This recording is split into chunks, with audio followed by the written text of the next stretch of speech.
welcome to the Postmodern Art Podcast, the podcast dedicated to giving artists who are winding the world over the platform they deserve. I'm your host, Nathan Ragland, and for this week's episode, well, I can't think of a better way to describe it than for us to delve into the mind of an incredible animator. Today we have Alistair Boubli, an incredible animator with a galaxy's worth of ideas out there in the world, with his biggest one being developed called Hugo's Mind Palace. This was an incredible guest that was recommended to me by the wonderful George Edwards, and I can let you guys know right now the conversation we had was absolutely wonderful, and I sincerely hope you guys enjoyed it as much as we did. If you enjoy Alistair, make sure you take the time to check out the links in the description below and make sure you support him all that you can. He is sincerely doing some incredible stuff and you guys need to support him. If you enjoy the podcast, make sure you like, share, subscribe, or follow whatever audio streaming platform you prefer. Leave 5 stars wherever you can. I see that stuff and I absolutely love it. If you want to go a little bit further with that support, maybe you should consider going to the merch shop at pmap.creator-bring.com. There you can find some outstanding designs done by some incredible artists to provide you some stunning streetwear that I think you would look fantastic in today. And hey, if all you want is a nice, cool community to where you can come together and talk about some of these incredible guests, maybe you should consider joining the Discord server, the Artist Sanctuary. We have developed an incredible, fun little group that I love the interactions we've been having. The memes have been developed. The emotes that Drags has just been developing for the server alone, I cannot get enough of. And I think you guys will have a fun time if you join today with the link in the description below. But now, without further ado, please enjoy the Postmodern Art Podcast. How are you doing today? I'm alright, I'm not too bad. That's good to hear. Just been working on some stuff, but yeah. Ooh, How's good. your day been? It's alright. It's just started not too long ago, so I mean, I'm still just getting in the groove of things, but this is certainly a big step in the right direction. Nice. There you go. Yeah, because this. Yeah, I forgot. Because you're. Wait, what? You're in. Where are you based? I'm based in Georgia on the East Coast, so it's about. Oh, okay. I stayed up a little later, and I woke up fairly. I mean, I woke up around 9 a.m., 9:30 a.m. Yeah, so it's still, I've been trying to get my sleep schedule back on sort of that track. I've been waking up at 11 every single day. It's been really bad. But yeah, it's. I would love. Not great. I would love to wake up at 11 every single day, but my work has me wake up at 5 o'clock in the morning, 6 o'clock in the morning. So yeah. Yeah, fair enough. Yeah, I guess that's the perks of being a uni student. It's just fucking don't have to get up early, I guess. Oh yeah. Well, unless you choose to torture yourself with early classes, you know. Yeah. Well, I mean, I don't know. I mean, my uni course, I'm doing animation. It's a lot of the classes are usually around 10 a.m. Okay. And we basically have about 2 or 3 a week, and most of them I just don't go to. But I don't know. But yeah, I don't know. So it's. I was gonna say I'm also not too far removed from the university experience myself, so I trust me, I get it. Just again, you can totally find a way to where you don't have to have any classes till after noon or something like that. Yeah. Or depending on what classes you pick, you're gonna have to get up at the butt crack of dawn just to make sure you get the class on time. You know. Exactly. Yeah. I think it might be slightly different in America and England, because here it's we don't really choose classes. Okay. And we don't have you know how you guys have majors and minors, I think, right? Right. Yeah, we don't have that. We just have a course that we just do, and everyone just comes to the classes, and some of them are mandatory, some of them are. Okay. So you just sort of make a decision based on that. So it's I think it's slightly different. So I think it might be a bit more chill. I don't know. American uni seems a bit more intense from what I've heard, but it can be intense if the student allows it to be intense, but it can also be very chill depending on what you choose. Like I said, we have majors and minors or whatnot. When you choose that, you have a good range of classes that you get to choose from, and again, they could range from very early in the morning to very late in the evening, depending on what you pick. Some of them are obviously you have to have certain classes that are mandatory, and sometimes you have to have those mandatory classes super duper early or whatnot. So yeah. But then you also get the collectives. Yeah. It might just be my university, who knows? But yeah. I mean, every experience is going to be different no matter what, right? I mean, every system. Where are you studying, by the way, if I may ask? I'm in Bristol, Bristol, right? in England. So Okay. it's yeah, it's one of the major cities, but yeah. I, I'm studying technically in University of the West of England in Bristol. It's okay. the animation course there. I suppose I've heard of Bristol here and there, whatnot. I haven't been to England. I'd love to at some point, but yeah, I've heard of Bristol with some of the bigger, I guess, bigger names or whatnot. But I didn't realize there was I didn't realize there was a university there, so that's cool to hear. No, Yeah, nothing. there's two. So there's Bristol University, which is more sort of academic, and then there's Okay. UE, University of the West of England in Bristol, which is more like art kind of stuff. Okay. Um, yeah, but I mean, like the reason I chose Bristol out of like everything else is because that's where like Wallace and Gromit and like Shaun the Sheep and everything. Oh, okay. Aardvark That's Studios. where, Or yeah, exactly, yeah, Is yeah. it Aardman or Aardman, Aardman? There yeah, you go. My bad. yeah. Aardvark Studios. I like I mean, that. I'm sure there has to be some connection to the Aardvark when they chose their name Probably, Aardman. probably, yeah. No, I didn't realize they were based out of there though. That's incredible to hear more than anything Yeah, else. yeah, yeah. So I mean, that's why I chose it because I was like, oh, this is where Aardman is. Okay, Okay. because this is like, I guess it's like that's the only like that's another thing that I was going to bring up is that like in England we don't really have like animation in the same kind of way that you guys have in America. Like we don't have like a Cartoon Network or like a Disney.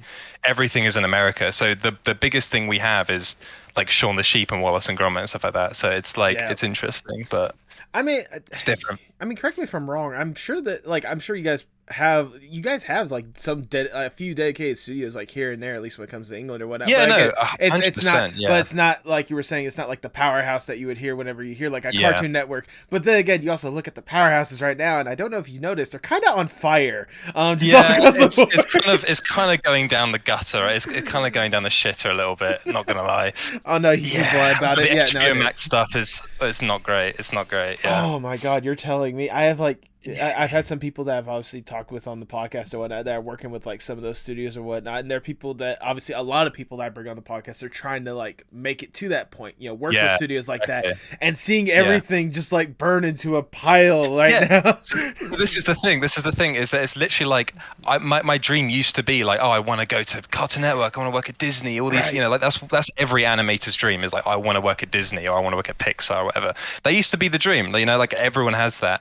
But now I'm like, I don't think I would enjoy it that much. It doesn't seem like I would actually enjoy working somewhere like that. I'm like, of course, like if anything like that ever came up, I would take it 100%. Right. But it's like I don't think that traditional process is as interesting as I think we think it might be. I think that like a lot of what's happening now is with like independent artists on YouTube and like online stuff like that's becoming massive. Like Has Been Hotel, However Boss, those sort of shows are like they're massive now and they were completely made independently. I think genuinely that is the future for independent animation, or at least animation that is actually free for expression and Yeah. can actually be made independently. I think that's the future at least. I mean, you've been. I mean, obviously, as someone that is a independent animator yourself, trying to make your own independent thing and whatnot, you must be amazed seeing just kind of the stuff that people are able to produce and people are pushing out there more than anything else. Like, Yeah. it's insane that people are going forth with that kind of stuff.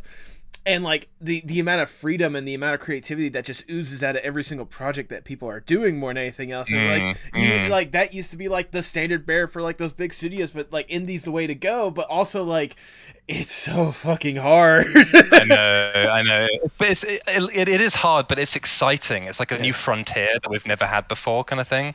So I quite like that kind of the kind of like it's an exciting new kind of world that I'm really like I'm interested in entering, kind of thing. There you go. I was gonna say not just going for the traditional sort of ways. Absolutely. I was gonna say, hey, if nothing else, if you want to stick with somewhat traditionals, I mean, Cartoon Saloon is, I mean, based out of UK, if I remember correctly. Is it UK or Ireland that it's based out of? I think it might be Ireland. I think it might be. I don't know. Either way, in the quote unquote British Isles, more or less. Like yeah, it's in the that UK, United Kingdom. Yep. Yeah. And even then, like over there, like goodness, they are pumping out some incredible stuff. Like Yeah, good exactly. Yeah, I think independent is definitely the way to go. Just like also like because I watched the most recent episode of Owl House recently, and Yes. I was like I love it so much, but it's just like it pissed me off so much that they just got completely cut. Like they're just like, oh okay, you're getting 3 specials and you're done because Yep. you had like one gay kiss. It's like I hate that so much. It's like I don't know, it pisses me off. So I think having that freedom to just be able to make whatever you want independently is really important. I do have two slight little bits of hope because one, I remember whenever the initial thing was announced or whatnot, I remember the creator Dana Terrence was initially like, hey, if people showcase like a lot of love and support for this kind of stuff, it might persuade the executives to like push more past the three specials or whatnot. And then secondly, I don't know if you also saw this, but they also did another interview after Thanks to Them came out, talking about like this was the first time the executives actually saw the connection between the online audience and the actual viewership. Like they actually saw that like it's not just something just randomly trending on Twitter. It's one of those people are genuinely loving this and watching this. There is a community online that actively wants this to be made. There's an actual audience that is willing to put forth the viewership and the money to see this stuff keep going. So I'm not banking on it, but there might be an opportunity. Yeah, I mean it's hard though because I mean they were cut like, or they were given 3 specials and they were like, okay, you're not getting any more after this. So I would assume that they had planned for the 3 specials to be the finale of the show. So I don't know how they would continue after that if they were given more. I mean, it might be a Steven Universe Future situation where they get like an epilogue kind of series, something like that, maybe. With how good the storytelling has been with the Owl House so far, I'm sure Dana has like a fail-safe option of a way of how to make this thing work. I mean, just seeing again the storytelling that they've been able to to present so far, how deep the universe is more than anything else. Like there's several opportunities if given the opportunity.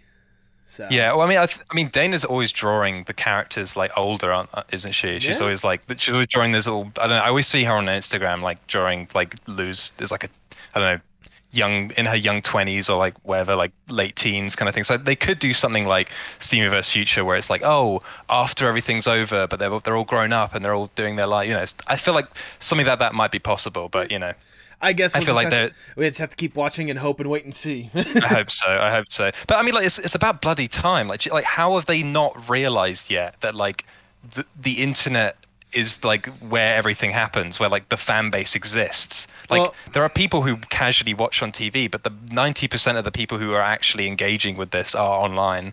I don't know how they haven't like caught on to that. Like, they've only just now caught on to that, which is ridiculous. Let's consider the fact of the I guess the best way I would put this is kind of the drift or the chasm that is between executives and audience. Executives are people that have a business mentality that are probably upwards of 50 years old, so they have like an old school mentality when it comes to stuff. Meanwhile, the audiences is so wide and so diverse, especially with the internet audience. A lot of them grew up on the internet, so they know how things work when it comes to the internet. Compared to the executives that know just like traditional stuff, and they're still trying to catch up with some of that stuff. That's my theory, at least. So I guess just give it time, because eventually at one point we will be the ones who will be the executives, in the sense of like our generation will one day become those old people who will be at the top. So there might be some new thing in the future that we won't understand. We'll be like, what is this VR cartoons? I don't understand. Like, we'll be like, what?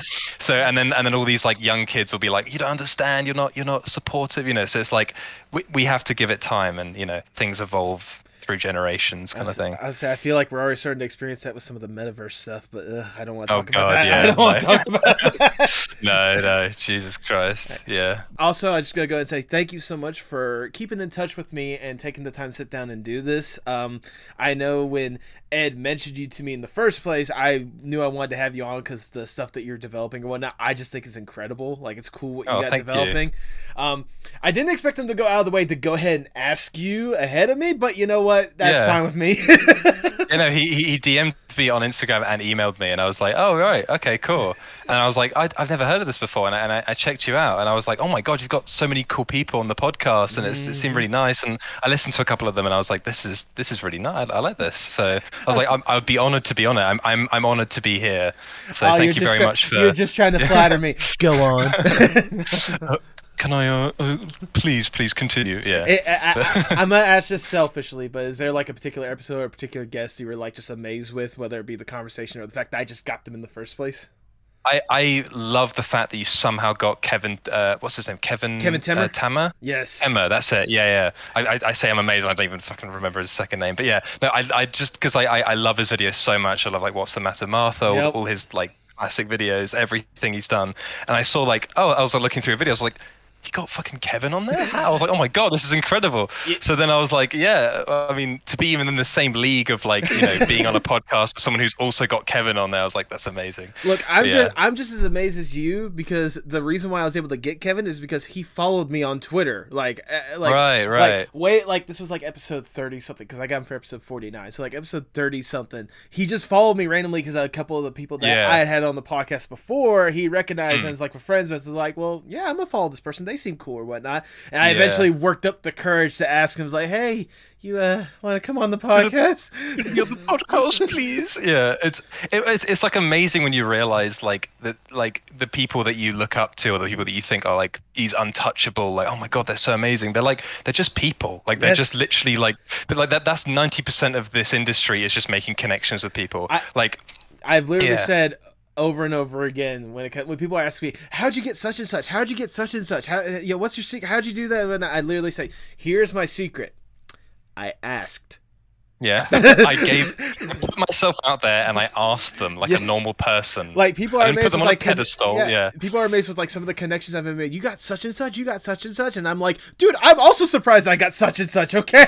Yeah, exactly. Like we're all just humans at the end of the day, and we want to make connections. It's like it's chill. It's not so bad. Yeah, absolutely. But I'm gonna flex real quick. I just so like relating to that is that like I was doing this school project to do with like talking about mature themes in like kids animation, stuff like that, like representation, stuff like that. So it was this like school video essay project I was doing. Right.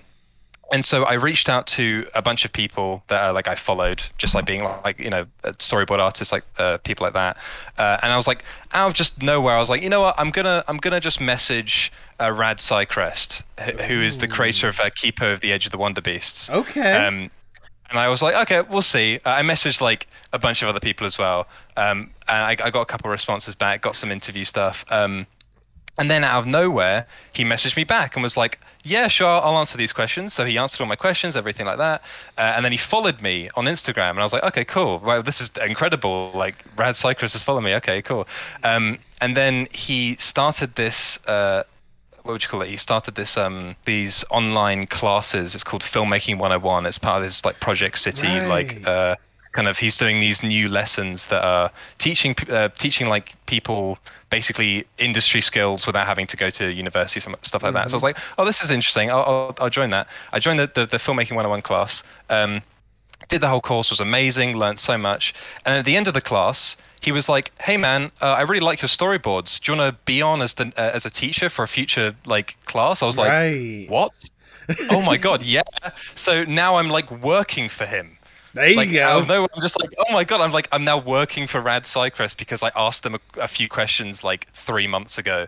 And it's just stuff like that you don't realize. It's like, oh, if you just put yourself out there and actually try and communicate with these people, it's like, you can make those connections. Oh, absolutely. I was going to say, first off, that is incredible. I remember seeing, I think it was like the advertisement or whatnot for whatever you did, like one of your, the classes or whatnot, the screen. Because I remember seeing the storyboard for Hugo's Mind Palace. I remember seeing them like, that is incredible.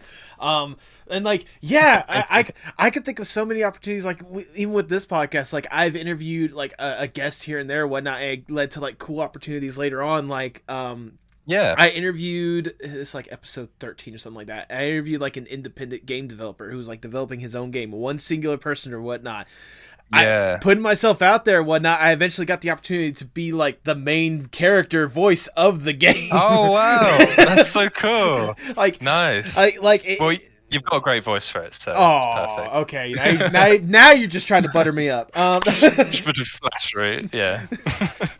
You're already on the podcast. You don't have to flatter me anymore. No, but it's like I managed to get here. Yeah. It's like you didn't have to try hard to get here. Trust me. Your art and the ideas you have alone are the reason why I wanted you here in the first place. All right, so I got you covered. Don't worry about that. Nah, mate.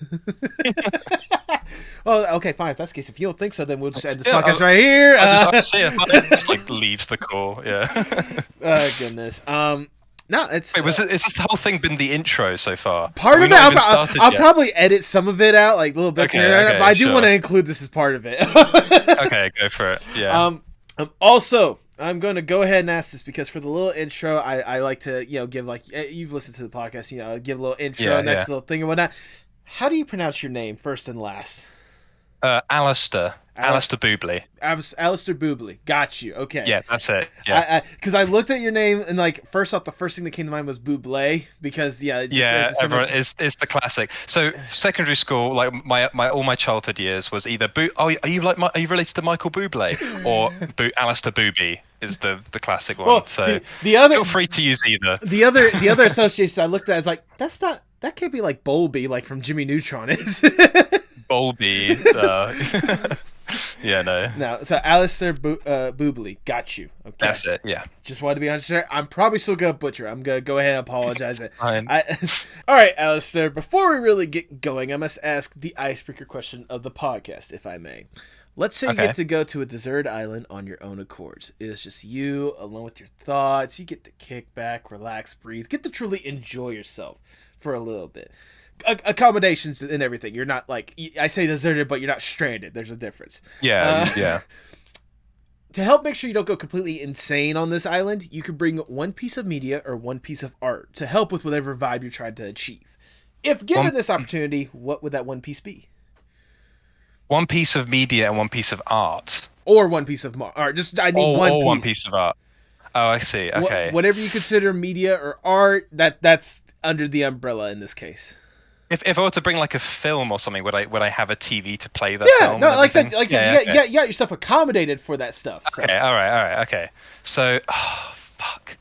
What would I don't know. 'Cause I would say just like my PC, so I could just keep working, but then that's not the point, is it? To be on a deserted island, keep working. No, I mean, I've had people tell me before, like they bring like their notebook or whatnot to the island to keep sketching and whatnot. But I think PC would be a little too loose with a little bit too much. It's like, well, then it's just the same thing as being just on a deserted island. Exactly. I don't know. God, I'm thinking. Some sort of like game. I don't know, like something to keep me occupied. Okay. A piece of media.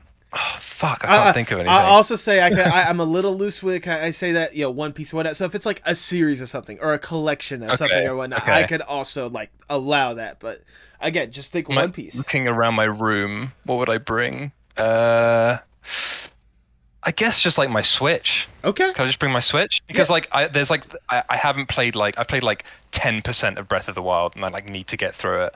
So I feel like I would probably just like force myself to actually play some games. Because like that's the problem I have is I don't play video games enough. Like I every time I have free time, I'm just like, okay, going to continue working on the pilot, going to keep animating. But like I want to force myself to like actually play more games. So I guess I'd just bring my Switch. Okay, you know what? That's fair enough. I mean, to be fair, I also have my own Switch like right across the room right here, and it's gathering a little bit of dust. I'll be honest. It's just hard to get the motivation of like, am I really going to play a game, or am I just going to watch YouTube videos for 3 hours? It's like, I'll probably just watch some YouTube videos. It's like, especially with what's on YouTube these days, like it provides a good mindless entertainment, but like the Switch, it's like you say yourself, like Breath of the Wild. How many people have named that like not just like game of the year for whatever year it was, but like one of the best games of all time. I mean. Exactly, yeah. It's kind of like the movie version of you have to watch The Godfather at least once because everyone says it's good. So, but it's like instead of watching a film once, it's like play this 60-hour game, and it's like I don't really have time. I don't know, like. But so I'm sorry if that's a boring answer, but I can't think of anything else. I guess I don't think it's boring. I don't think that's boring. I mean, it's a Switch for God's sakes. I mean, yeah. Sorry. Also, am I allowed to swear on this podcast? Oh, go for it. I don't give a fuck. Okay, cool. All right. So, I always slip out like just random fucks throughout by accident because that's just how I talk. I just will accidentally let one out, and then like I'll be speaking to like someone who's like, oh, I don't agree with swearing, whatever. I'll be like, oh shit, I did not mean to say that. Yeah, exactly. I can't say anything without swearing. So maybe it's the British in me. But I completely understand. And again, I don't give a fuck. You can swear. Okay, cool. Sick. But back to the initial question. Basically, your Switch with Breath of the Wild on it. That's your answer. You're locking that in. So only Breath of the Wild. Well, not only Breath of the Wild. Am I only allowed Breath of the Wild? I'm saying like Breath of the Wild probably be the first game that you play or whatnot, but I'm just saying your Switch in general because I get it. There's probably a collection of games. Switch with all the games, probably. That's what I'm locking in. There you go. Then if that's the case, I cannot think of a better way to start the Postmodern Art Podcast. Welcome, everyone. I am your host, Nathan Ragland. Feel free to like, share, subscribe, or follow whatever audio streaming platform you prefer. You can support the podcast on Patreon. Go to patreon.com/PMAP. And follow us on Twitter and Instagram at PostmodArtPod for future updates and guest announcements, including today's guest. He is an animator with a galaxy's worth of ideas on display, including his cartoon pilot in development, Hugo's Mind Palace. Welcome to the podcast, Alistair I told you I was going to butcher. Alistair Boubli or Boubli. Yeah, there you go. You got it. Nice. Close enough. If you want to say it and say it correctly, go for it real quickly. You said it fine. You said it fine. It's great. Aside from me absolutely butchering your name and having a complete mind fart, how are you doing today? I'm doing good. I'm not too bad. I'm all right. How are you doing? I'm doing wonderful. I am certainly excited for today's episode. I know whenever our good friend George Edwards introduced your stuff to me, I was certainly amazed and intrigued with what you had on full display. And I truly cannot wait to really divulge into kind of what the inner workings of your mind, the galaxy brain you got going on in here. But before we divulge into what you've got going on, I want to go back just a little bit, if I may. I want to know more or less the origin stories of Alistair.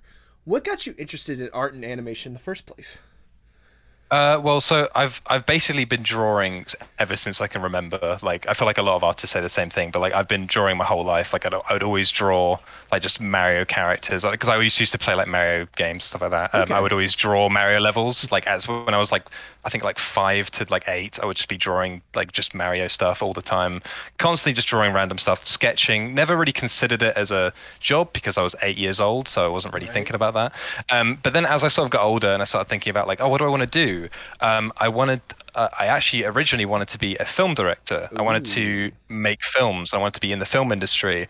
And then what sort of changed with that is as I got slightly older, I sort of reached like 12 to 14. I sort of started to think like, one, the film industry fucking sucks. I don't want to work in the film industry. I don't want to be a runner for the rest of my life and like be an intern and just work for someone else. And because like realistically to be a film director, it's like a golden egg situation. Like it's not realistic kind of thing. But and with that, I sort of coincided with I discovered sort of like Cartoon Network stuff. I always grew up with it. Like I always used to watch like Johnny Bravo, Billy and Mandy, what's it called? Courage the Cowardly Dog. All those classics. Like all the class. What's it called? Kids Next Door, Teens Next Door, Kids Next Door. Codename Kids Next Door. All the class I grew up with. Yeah, exactly. And then as I sort of got older and sort of reached that age, I started to watch stuff like Adventure Time, Steven Universe, and I discovered all this news that the sort of like the renaissance of Cartoon Network and Disney, stuff like that, Gravity Falls as well. And I was like, oh, this is what I want to do. This is like the thing. Because like I knew I wanted to tell stories, but I wasn't sure how I wanted to do that. And I was like, I like drawing. I like telling stories. Let's put those together. And that's the dream. That's what I wanted to do. And I just sort of became passionate. And now I'm here. I'm making stuff. Now you're here, and there's no turning back at this point. There's no turning back. Yeah.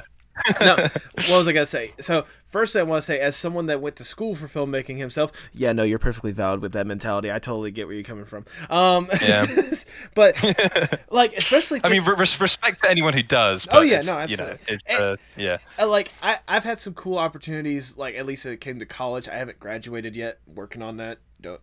Don't hold me to it. But no, like I've had some cool opportunities. There's like definitely cool opportunities with that. But again, I understand that, like, especially for some people, like seeing that constant grind when it comes to filmmaking, not exactly ideal, but also like but also like like with animation more than anything else, you can correct me if I'm wrong. Like, while filmmaking is cool and there's definitely endless possibilities with that one, there's even more infinite possibilities when it comes to animation. I was just about to say that. Exactly. That's what I love about animation, is how you can literally just do anything, and there's no real budget with it. Like, it's more like, what do you want to do? Okay, we'll do this. Like, there's no like, oh, this is a high budget sci-fi real like live action film we have to make. It's like, no, we're just gonna make this cartoon that has the same stuff, but it's all animated. And I feel like there's so much more to be able to explore expressed through animation. It's so much more expressive. It's so much more colorful. It feels more like a piece of art to me. Not that film isn't a piece of art, but to me, I connect a lot more with animation, I feel. So, Absolutely. yeah. I was gonna say, whenever you discovered kind of those like classic, I feel old saying classic Cartoon Network stuff or whatever, like just the cartoons in general. Was that kind of Yeah. more or less the moment it went from just like a general love for animation stuff to a passion of wanting to make it your career, or was there like a particular moment that you could think of to where you realize I want to be in this thing for good? The moment I realized I want to be in this thing for good is when I wasn't the classics. I loved the classics, but I never considered it when I was a kid. Right. But the moment I realized I want to see this for sure was Steven Universe. Okay. I don't think it's the best show ever made. It's personally my favorite because of the connection I have to it. But I think for some reason, maybe it was just my 14-year-old brain, but I just for some reason connected with it massively, and I was like, oh my god, this is it. It sort of opened my eyes to like what animation could be. It's not just cartoons. Like it's a piece of art. It's a method of storytelling. It's a way to teach people about things and show the world these stories that aren't usually being told. It's like it just opened my eyes to the world of animation, and I was like, oh wow, okay. And then that led me to Adventure Time and all these other shows and Gravity Falls, and I became infatuated with animation as a genre. Not yeah, Yeah. Animation is not a genre. It is an art form. It is Sorry, a I almost medium. made the rookie mistake. It is a medium, exactly. Yeah, There I always you made the go. rookie mistake. There you go. I mean, let's be Yeah, honest. It's always like with how it's been treated for years. Like genre is just kind of yeah, the default phrase or whatnot. But no, like especially the yeah, medium when it comes to animation, especially Steven Universe. A lot of people give a lot of crap to it, especially with some of the yeah. storytelling aspects, and some of them, that's a completely different discussion on its own. But like even Exactly. Yeah. then, the stuff that when it was like when the iron was hot when it came to Steven Universe, like it was revolutionary. Just the It was 100%. Yeah. just the different characters and development and the storytelling on some aspects or whatnot, the animation style and the loose, also how loose some of the animation was in general. Like I'm sure you've probably seen Yeah. this, but like the fact that like you could tell like an artist's personal taste just on how they like even drew Steven at the bare minimum. Yeah. The fact that was Yeah. like they were like that was something that was on display or whatnot. I've always found it endearing more than anything, especially when it comes Yeah, to yeah, Universe. yeah. People always criticize it with like, oh, the character designs are inconsistent throughout, but it's like I kind of like how charming that is. You can kind of see the storyboard artist's like style through it. It's quite nice. But yeah, like I would not be here at all without Steven Universe. 100%. It informed my style massively, and it informed like the direction that I wanted to go in. So I can't imagine the countless other people that it also inspired, kind of thing. So it's revolutionary, 100%. I just want to say when it comes to like the character models, oh, they didn't say on model. Well, it's like, well, you also have the alternative of what was that show called like Nearly Naked Animals or whatnot. Oh yeah, Um, barely naked animals. Barely Yeah, Naked, like where everything, like the Flash animation stuff, to where everything looks stiffer than a board. And for God's sakes, we had an yeah, animated yeah. board with Plank and it looked more alive than half of those characters. All right, Exactly. Yeah, yeah, yeah. I like Johnny Test. Yeah, oh, the Johnny classic. Test, Jesus. I actually like Johnny Test. I think it's kind of funny. I don't know. It's It, just goofy. It's just a goofy show. There you go. That was gonna say, like, it's funny for the purpose of how ridiculous and over the top it can be at times. Not for the Yeah. purpose that it was probably intended in the first place. Yeah, yeah, exactly. I don't know if I'd call it art, but it's entertainment at least. There you go. That's entertainment. Well, I'm Yeah. glad you did talk a little bit about like the art style when it comes to Steven Universe, because that's the thing that I certainly clung on to whenever I first was looking into your stuff. The art style that you present personally, like, is absolutely incredible. Like it's, Oh, thank you. I'm sure this is gonna sound weird out of context, but like with yours, it's not like anything revolutionary. It's not like you're drawing like realistic animation or whatnot, but it's a nice, like, comforting style, at least more than anything else. Like I look at your Yeah, style and, yeah. and I feel like at home, like just enjoying Yeah. something more than anything else. What was more or less the influences for the art style that you tried to strive for? Well, definitely Steven Universe, but I also drew from a lot of other stuff like Gravity Falls, Adventure Time. I love what Adventure Time does with their character designs in the sense of like they're not afraid to go very kind of cartoony, and they go very like the limbs kind of just go limp. The way that the mouths kind of move from like the side of the character's faces, stuff like that. I love the kind of abstractness of Adventure Time melded with that kind of I guess you'd call it like, I know everyone hates this term, but the cal art style, I guess. But so that's the kind of style that I developed because just I did happen, like I'm not ashamed to say, but like I just did happen to be very influenced by the Steven Universe art style. So that's why my style was very reminiscent of that.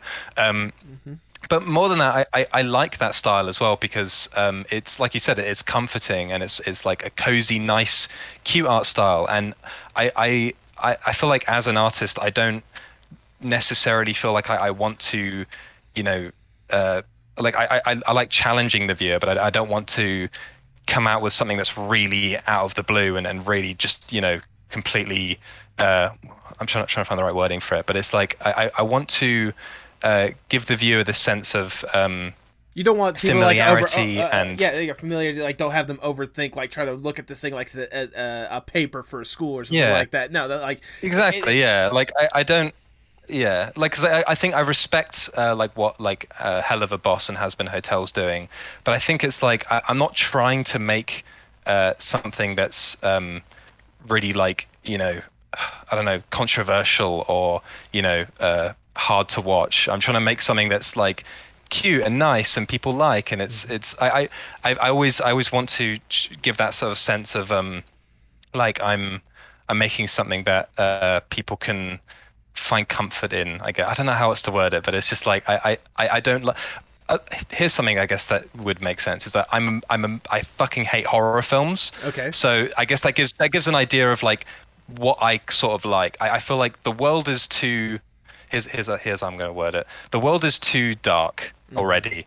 I'm not trying to make anything dark or scary or really viscerally challenging or like I think there's value in that in media and stuff like that, but I think it's like there's also value in finding that sort of comfortable place and that wholesome kind of thing, which is why I love Steven Universe. It's like yeah, you can criticize it, but it's like it gives you that sense of like, oh, I'm comfortable here, I feel safe here, I feel happy, and it helps me grow, but it doesn't treat me like a baby. It's not a baby show, but it also gives me that sense of comfort and safety.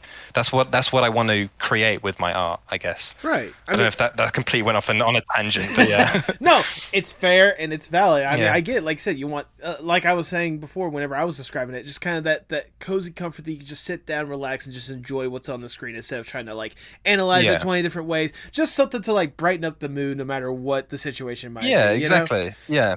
I loved how you were talking about the Adventure Time like art style or whatnot. There's a podcast like another former guest of the podcast, Adam Unz, host of the Spark Parade. He recently brought on what's the YouTuber's name? Cave Town, I think it's what they're called or whatnot. Oh, Cave Town. Yeah, the artist. Yes. They the musician. Yes, the musician. They brought them. Wow. They brought them on to talk about their spark of inspiration because that's what the podcast is about. Just hey, what's your spark when it comes to how you carry yourself or the work that you do? And Cave Town was talking about how their inspiration was Adventure Time. How they recently just got into it and like have been really like binging it more than anything else. Talking about like how cool that art style was, but also like how incredible like the story developed, especially when it came to that. Like it started off just being this nice cutesy show with like these cool random things to where it became this like deeply invested lore with like 20 different paths that all like got tied up at the end or whatnot, and then Distant Lands adding on to that or whatnot. Just like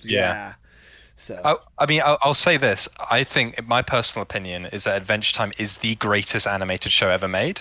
That's my personal opinion. You can disagree if you want. Ooh, but, controversial take on the podcast. Controversial take. Adventure Time is a good show, huh? Yeah, but yeah, no. I think like that also ties into the other thing of like you can see Adventure Time as just this comforting, cute, kind of cozy place, but it simultaneously like can teach you so much about like life, death, the universe. Like if you've seen the like I guess spoilers for the Finn and Jake Distant Lands episode, but like that episode made me sob. That episode was heart wrenching, and it's like it's not even just like, oh, a character like died and we're dealing with the loss. It's like no, this is about mortality. This is about like you dealing as a human being with the idea that you will die and that you will lose the people around you. It's like it's not like it's comfortable, it's cute, but it challenges the audience in that kind of sense of like it teaches them these massive things about life and the universe and everything like that. So it's like think that's what makes it such an amazing show, is that it's Absolutely. not afraid to go into that and be really raw with what it talks about. But Absolutely. yeah, I mean, I know.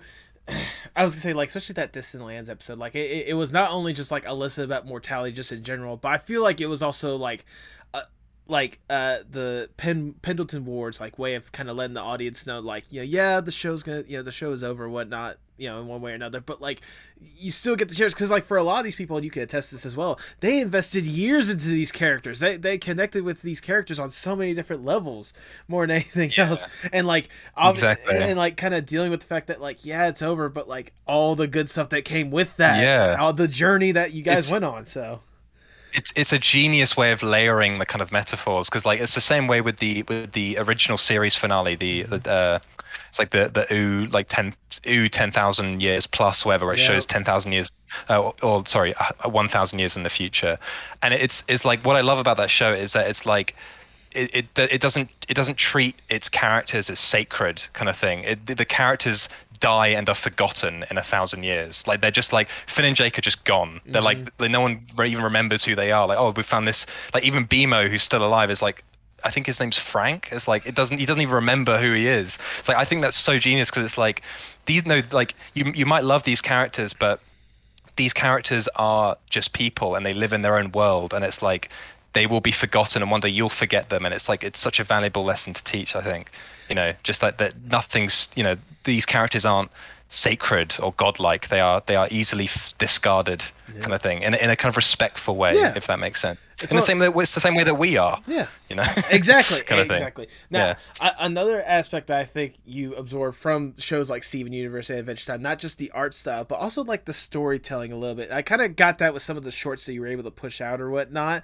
I Hmm. like what was it? The humans are really weird or something along the lines, that little short that Oh I yeah, saw. yeah, yeah, That one, and also yeah. Sky Farm, just like how for both of those short films that you developed or whatnot, like they have these like unique scenarios and these unique characters and whatnot, but also like there seems to be like almost like a comfort, like a familiarity with like the stuff that they would talk about. It's like, Hmm. like the humans are really weird one. I love that short because it's like, Thank you. because it's like, especially considering the fact that for when we're recording this, it's around Halloween time. Oh Very yeah, fitting. yeah, yeah, exactly. But it's like, I love how it's like, they're just having like just a casual conversation about, man, humans are weird, and like I could imagine you and me having that regular conversation just saying Exactly. how Yeah, how much yeah. how much like what were some of the influence for some of your storytelling aspects as well? Like, would it be some of those shows that I talked about, or is there other ones that kind of influence how you like to tell a story?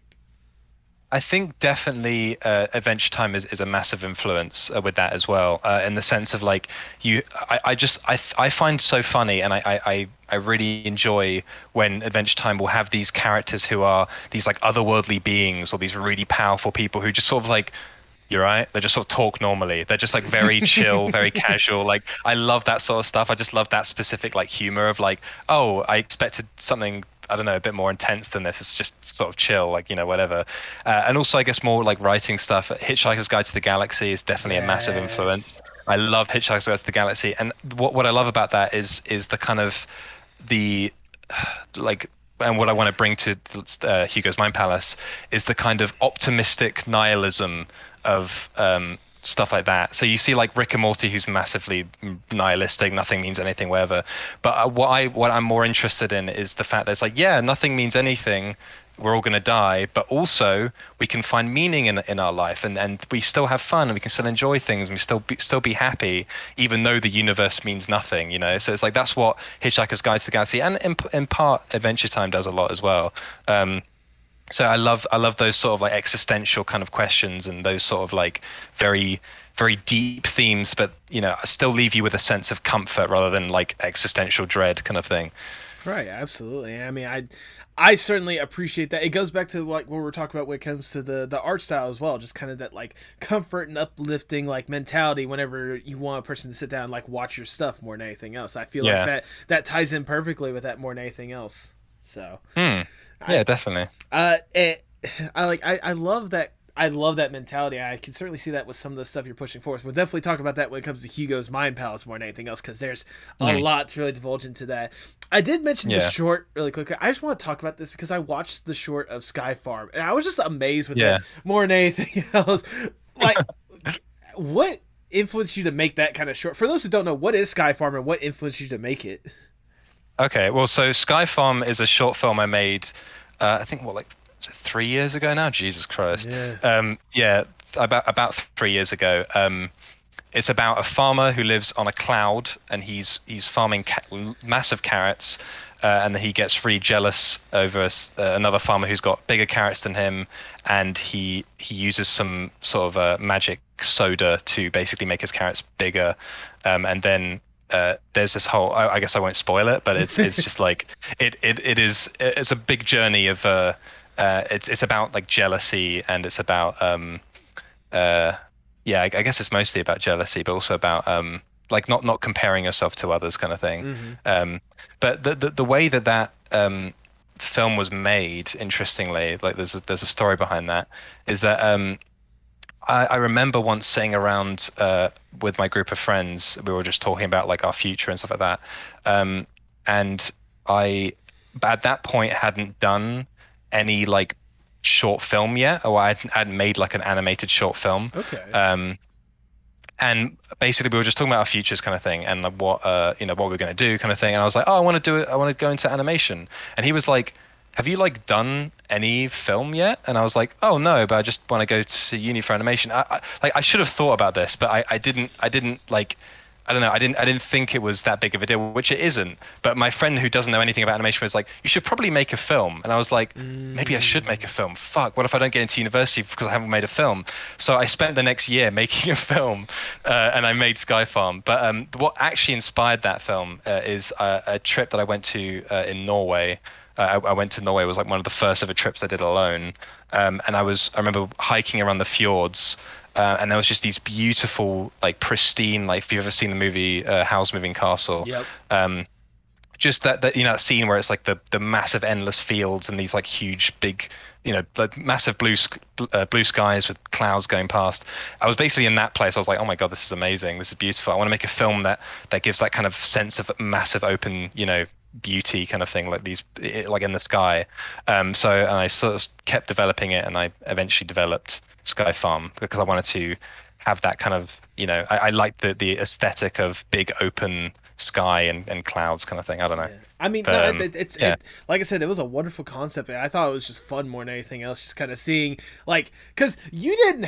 I'll say this bluntly: you didn't have to put in the sky. You did not have to make that farm. You could have just had just two regular farms, and like some of the humor that was showcased through that, you could have done that on the ground. But Yeah. like the sky aspect obviously gives the unique aspect of like seeing the carrots or whatnot. But I just thought it was just like Yeah. fun more than anything else to have that kind of concept. Like I've noticed with a lot of your stuff, it's the concepts that you develop from it seem to be the like more outer worldly kind of stuff. What is Yeah, it? yeah. What is it about these kind of like, I'm not gonna say like fantasy-esque ideas that like what is it about those that creatively get you going?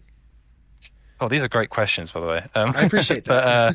But the otherworldly stuff, like I think it's so much more interesting to tell stories that are like not like that kind of break out of what do you call it, our normal reality, kind of thing. I'm always very, very interested in telling stories about sort of shattering the illusion of our like perception of what we think of as normal reality, and like challenging that kind of thing. So I always want to bring in these sort of like other ideas from other places, like basically reminding people that like we don't know everything about the universe. There's these other massive things that are going on, or might be going on, or whatever.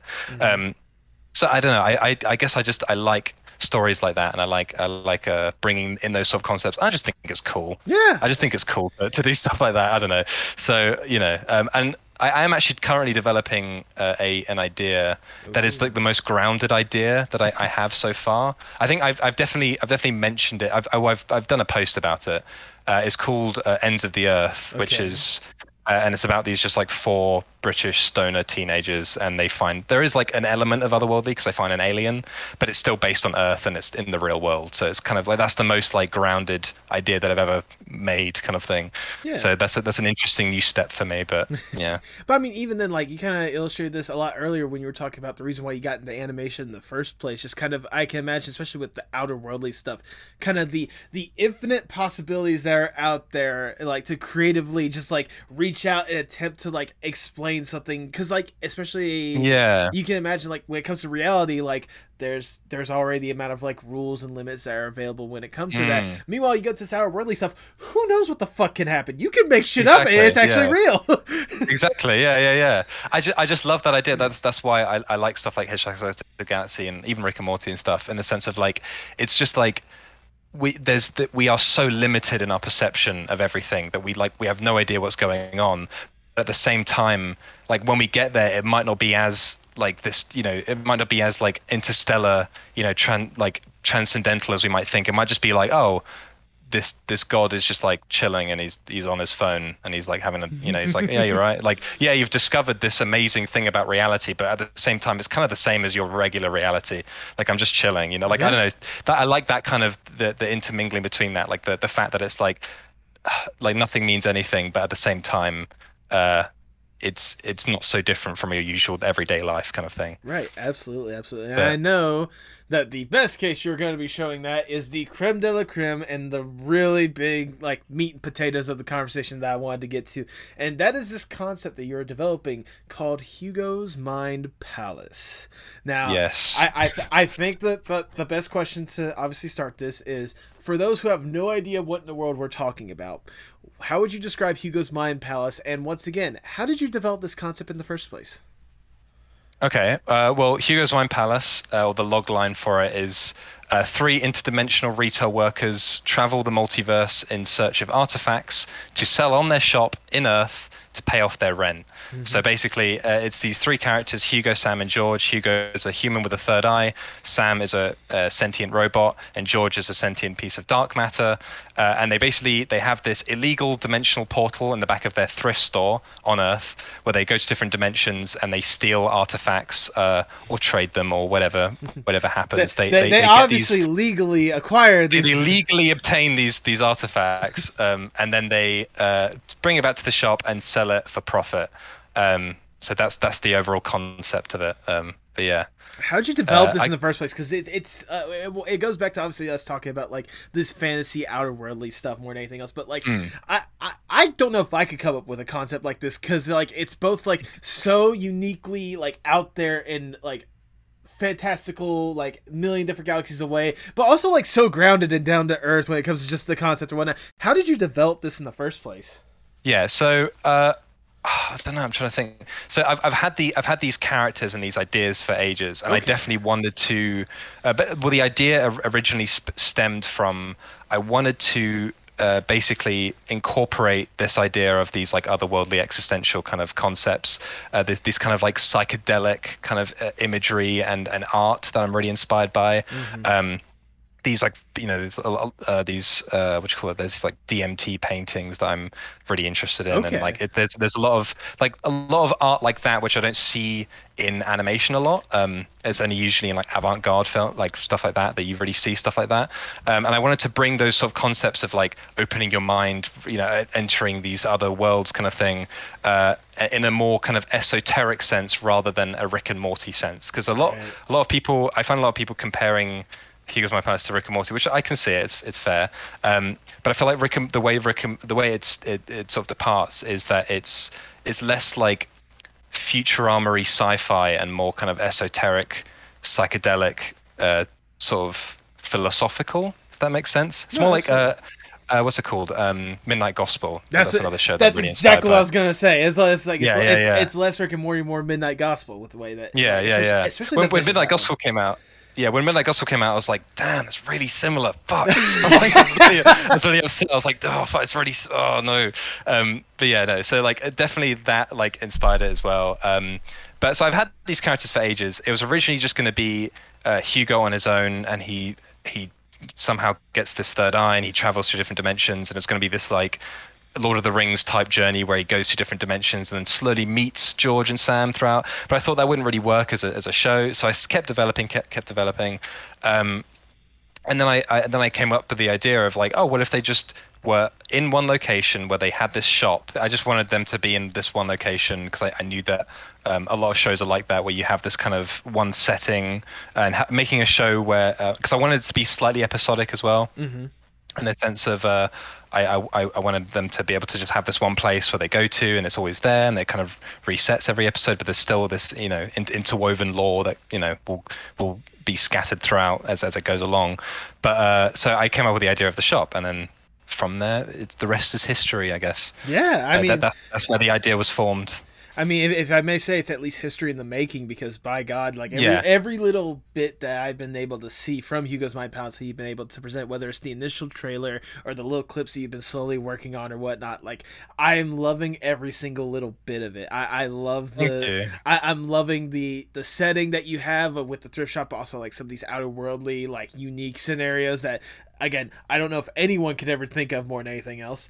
Having the character dynamic that you've been able to present with Hugo, Sam, and George. I mean, I just I'm gonna go ahead and say this: George is slowly becoming like my number one favorite character right now. Just Everyone fucking loves George. It's like it's the one go-to that everyone always says. They always want George plushies. They want George everything. Everyone loves fucking George. It's like I guess he's kind of like that by design. He's kind of naturally a very lovable character. I mean, he's just that cool friend that, like, especially with like the teaser alone, the fact that, like, you know, in this little, like, supposed to be like super serious, like, you know, hey, you know, how did we figure out how to do interdimensional travel, such and such, well, here, whatnot, it just pops in with the, hey, I found a dimension that's full of ice cream, you want to go? Like that's the kind of stuff that you want from a friend more than anything else. Yeah. That's a really good point, actually. I never really thought about George as like, I don't know, like that friend that you really like. You know, the friend that you like maybe isn't always there for you, but you still, for some reason, just keep wanting to hang out with. Like, you just can't help yourself. You're like, I just want to hang out with him. He's just so cool. Yeah, even though, like, you know that he would never do anything for you. But, like, it's still that kind of, like, you just want to hang out. Well, it's not always there for you because he's focused on himself, or he's got 20 other friend groups that he's associated with. Yeah, exactly. Or he's trying to do a fucking phishing scam that's got 17 offshore bank accounts that he needs to maintain. Only like 17, an NFT man. scam. Oh, Jesus. Yeah. Only 17. Those are some rookie numbers right there, let's be honest. I know, yeah. No, but, like, I'm just loving every little bit that I'm seeing of this. Like, how has the development more or less been for you when it comes to developing this stuff? Because, like you said, you've had these characters for years. So what made you realize that you wanted to go from just having the characters or whatnot to, like, going forward and making this like a true, like, tangible thing? So how it started was I actually saw, I don't know if you've ever heard of this other pilot that was made by this like 14-year-old called Bob's World. I've heard of it. I've heard of it. It was this pilot that came out, I think, back in 2020, and it was like 14-minute pilot, full, brilliantly animated pilot by this 14-year-old. And it was basically out of spite and jealousy. I was like, I want to do this as well. I was like, no, I was sort of like, I was just sort of like, I was inspired more than anything, because I was like, if he's doing this, he's this 14-year-old kid who wants to make a show, I can definitely do this. You know, like I want to, you know, it sort of pushed me a bit, like, to get off my ass and actually start making it, kind of thing. Because right before, they were kind of concepts, I'd just sort of always be drawing them, and then I was like, you know what, I'm going to do it now. And I made the TikTok, the original TikTok that blew everything up. If you're not familiar, it's this TikTok I made way back in 2020 as well. Basically, just, I didn't think anything of it, but I basically just talked about the concept and was like, this is the idea of the show, these are the characters, and it was this kind of cute little edited TikTok kind of thing. And then that out of nowhere got like 700,000 likes, and then everyone was like, do you want, like, I want to make this, I want to be a voice, I want to help make music, I want to help animate. And I was like, oh my God. So I set up a Discord. I was like, it's completely overwhelmed, but at the same time extremely grateful and, like, and excited. Made this whole Discord, and then years went by, and now I have a full cast of voice actors and musicians, and it's amazing. And it's like, if it wasn't for that initial push, that inspiration of like, I can do this, I can make this myself, I wouldn't be here, I guess. I mean, But absolutely. I mean, it's incredible how social media, like, on both aspects, from the initial concept of seeing that Bob's World pilot on YouTube, like social media in that aspect, and also social media TikTok really puts like yeah, kicks you in the gear and really gets this thing yeah, going more yeah, than anything. yeah. Like, It's great. it must have been incredible more than anything else, especially the TikTok, like seeing that there was actually an interest for a concept like this instead of you just being like, this would be fun to do at some point. Yeah, yeah. Well, that's the thing is like I'd never had any sort of response like that ever in my entire life. I was like completely blown away. I was like, I didn't think this would ever happen to me. So it sort of was just like completely out of the blue. And yeah, like you said, it sort of kicked me in the butt and was like, make this. Clearly, people want this. Supply and demand. Give them what they want. So now I'm like, now that's what I'm doing, you know. So it's like I guess following what, you know, I'm very grateful that people like something that I came up with and I originally liked, but it's that kind of thing of like I'm not only doing this for me, but I'm doing this for them, and I'm doing this for, you know, I guess yeah, like the concept itself. I think it's you know, Yeah. I was inspired to make it kind of thing. I mean, more than anything else, like this is a word I haven't used it, but like it's a very charming concept more than anything else. Just kind of having obviously Thank like you. the both like the uniqueness of obviously like these outer world scenarios, but also like just the humor and the lightheartedness of like, you know, yeah, these are just three retail workers just trying to get by, so they're gonna go to Mm, whatever world possible just to get this stuff done. Like yeah. that's fun, and it's another one of those things of I'm surprised there isn't more stuff like that out there. Like you've listed a couple of examples when it comes to like, you know, Midnight Gospel or like Rick and Morty or whatnot, but those have their views and of how they want to tell their stories, and they have Yeah.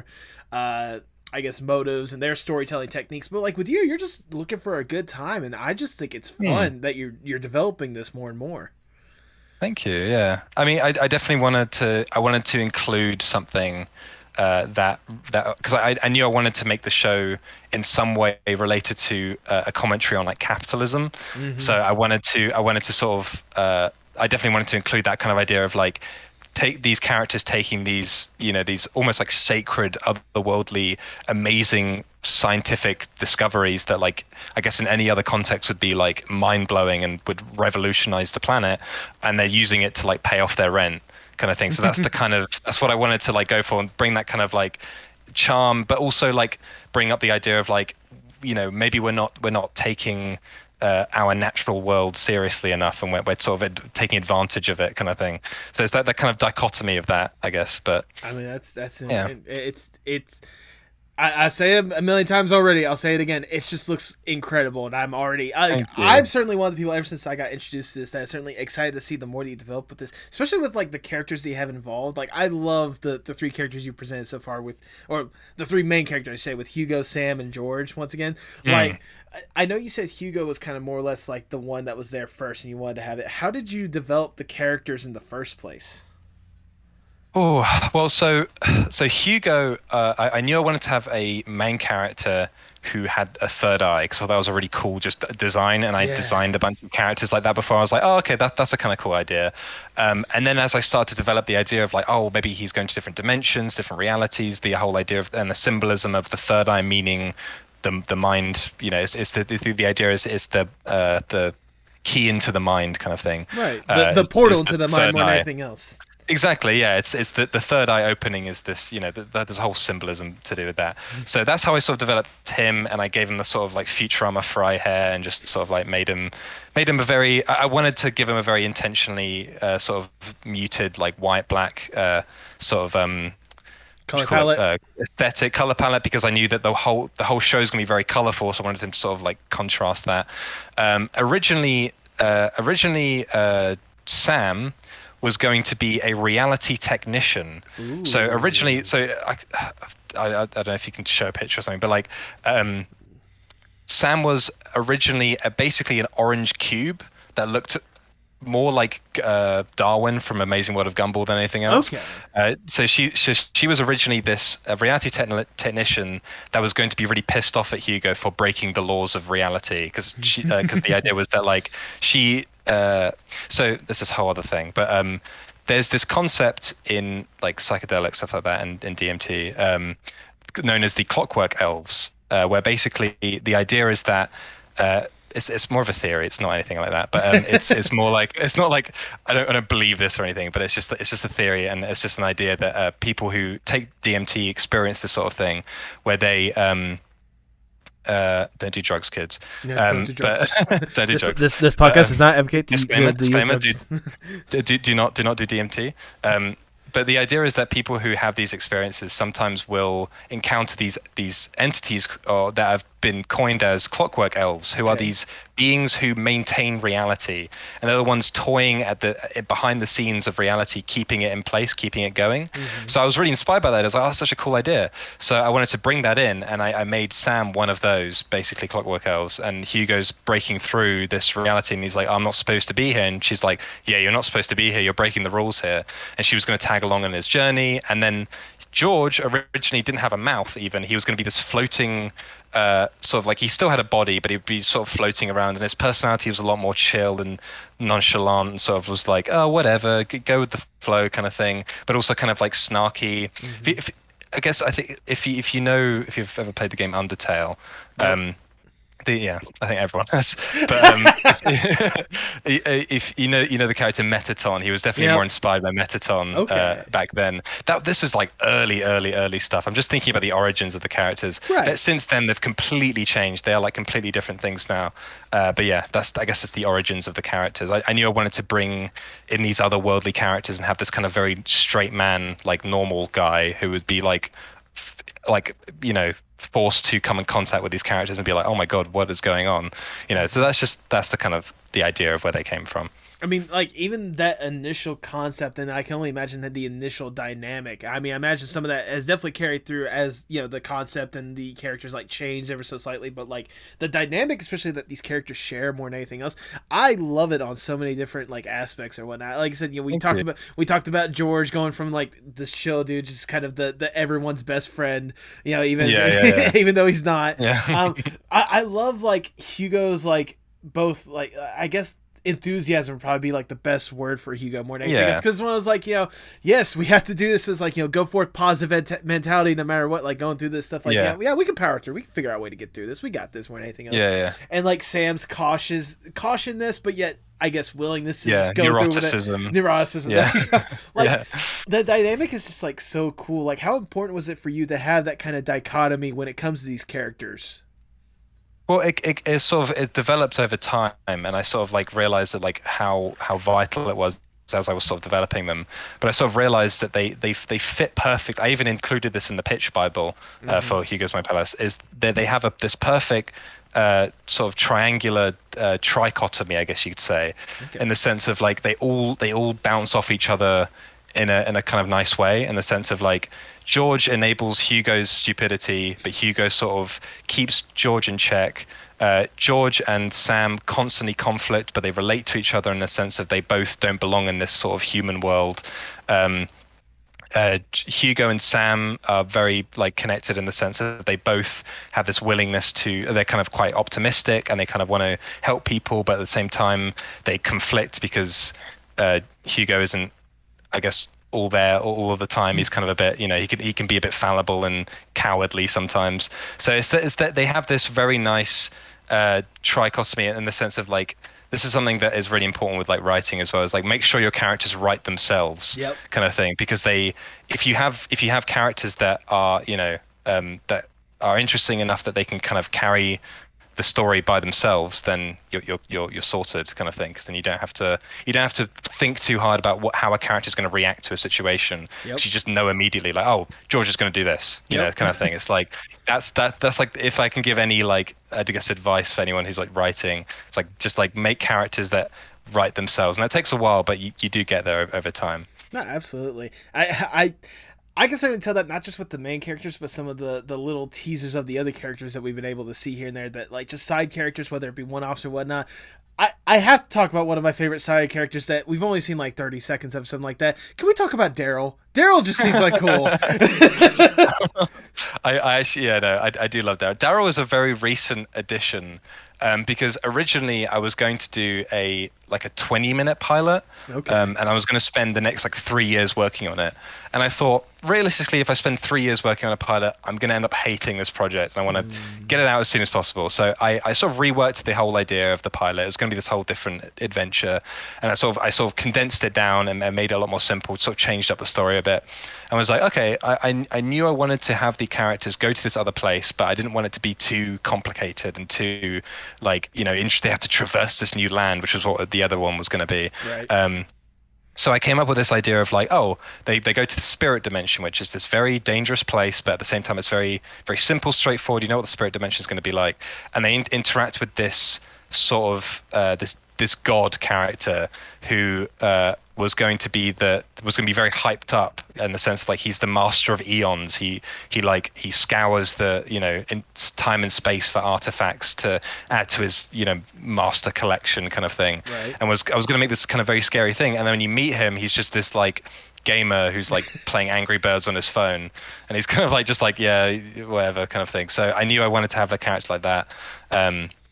So I was like, how can I come up with how should I design him, and what should I name him, kind of thing. And I just thought the most basic, I don't know, name I could think of. I'd been watching a lot of The Office at the time, the American The Office, and one of my favorite characters is Daryl, the one of the what's his name? It's like one of the technicians, I think. Right. But yeah, one of my favorite characters is Daryl. So I was like, I'm going to name him Daryl. And I remember messaging my the group chat that I have of all my voice actors being like, oh, so what do you guys think about this new character Daryl? And then they immediately all like, I love Daryl so much. This is amazing. Like Daryl's fantastic. And then I recently found a voice actor for him. Amazing guy. So yeah, we all love Daryl. He's a nice addition, and I feel like he helps keep the story very compact, and it's in the pilot at least. I mean, I can certainly agree with that. Again, you've only posted like a little teaser of Daryl, like not even I don't think it's even 30 seconds long or whatnot, but just the short interaction that you have with Daryl and the three main characters or whatnot, like it's so simple. But like you were saying, you developed a character that essentially like wrote itself, like super hyped up character or whatnot, Right. like the end all be all when it comes to gods. Hey, what's up? How you doing? That's exactly it. That's exactly what I love. Yeah, it's I don't know, I just find it so funny. I like it. It goes back to not only just kind of the characters that you develop, but also like the dynamics and the storytelling more than anything else. Because I imagine for a lot of people, they would see like this ultimate like god character, and very rarely would they see them make the god like a relatable like just regular dude more than anything else. Like they're out there, but like just seeing that dynamic, it goes back to like how interested I am with the story you're planning on telling with this more than anything else. Like I can only imagine, like obviously like the pilot's gonna be one adventure, but I can only imagine like once again going to the fact that we're doing this outer worldly, multiple galaxy, multiverse, whatever you want to call it or whatnot. Yeah. The amount of adventures you probably have planned for this show, like even past the pilot or whatnot, has to be like insane. I really like wish I could talk about everything that I have planned. I really wish I could divulge all the ideas that I have, but that would just ruin everything. But that's the thing, is that like I really want to make this thing, and I hope that I eventually will have the opportunity to do something like this at least. But so yeah, I've been preparing for the possibility that it is actually made or something like that. So I have a bunch of ideas stacked up for future episodes and what's going to happen, the overarching lore kind of thing. So yeah, there's definitely ideas there. Well, if I may divulge into that, I guess third eye for real quickly. Well, now obviously you don't want to have to go into details. You obviously want to leave stuff for the audience, but what's more or less the vision that you see when it comes to Hugo's Mind Palace? What do you hope to accomplish with Hugo's Mind Palace? Okay, well, I think like the story I want to tell with it is that it not only teaches us, or like what I want to I guess teach with it is that it's like that's the whole thing we're talking about with optimistic nihilism, how the universe is scary and big and dangerous and full of hopelessness and despair a lot of the time, but we can bring familiarity and comfort and joy into it through like love and through stuff like that, and like it's that kind of like it's delving headfirst into like the darkness of reality, but with this sense of like hopefulness and like wonder that staying in our hearts kind of thing. I don't know. That's the kind of the overall kind of, I don't know, I guess thematic kind of overarching story of Hugo's Mind Palace. Also, there's a lot of topics I want to go into with like what it means to be human, the idea of like confronting death, stuff like that, like we were saying with Adventure Time. A lot of very like existential ideas of like life and death, the universe, what it means to I don't know, be a good friend, stuff like that. But I guess that there's a more sort of like esoteric other themes kind of thing. But I guess for more concrete ideas, I definitely want to go into a lot of kind of interesting sort of sci-fi. Just like I just want to simultaneously I want to tell an interesting story, but I also want to have an excuse to include very goofy, just sci-fi stuff. Like I grew up watching Futurama, which is one of my favorite shows of all time. It's genius. I think it's great. So I love the whole idea of like bringing all those sort of sci-fi concepts into it. I guess like there's an idea for an episode I have where they go to just a world of just endless swimming pools, and they're just going on holiday trying to find like different swimming pools. There's an idea that me and my friend have been coming up with where George kind of hides, well, no, not hides, but puts the shop's money in an offshore bank account in another dimension that gets raided by pirates, and then the pirates then take over the bank, and basically they have to try and get their money back from the bank. And it's so just like goofy concepts like that. Definitely for the early episodes, I want to try and include if I'm ever blessed with it being made. This is starting to sound like if Infinity Train was invaded by Futurama while also watching Mike Tyson Mysteries at the same time. Yeah, like, exactly. Yeah, definitely. I'm already I've said it a million times before. I'm already loving this concept of just hearing you talk about it more and more. Like it gets me excited more than anything else, seeing what could potentially be out there. So I have to know. Obviously, like you're working hard on the pilot, right? I imagine you're working hard on the pilot right now, like trying to get that done. Yes. Can you give us like a rough idea? Obviously, like if you don't have like a specific deadline, but what would be like the rough idea when to expect more from Hugo? So I'm planning on, like, this isn't concrete, but I'm planning on having the pilot come out. Hopefully, if everything goes right, it will come out in around June next year. So around the beginning of the summer next year. So because I'll basically I'm now in my third year of university, and I'm basically doing the Hugo pilot as my third year film for university. So I was like, kill two birds with one stone, finish university and finish the pilot. So, and all my lecturers hate me because it's 11 minutes, and they're like, don't go over 4 to 6 minutes. I'm like, I'm doing an 11-minute pilot. So luckily I had a bit of a head start, but so hopefully that'll be out then. After that, it's honestly who knows what might happen, what the future will hold. But I guess my current plan is to somehow maybe get some sort of fundraiser or like Kickstarter to maybe make some more episodes.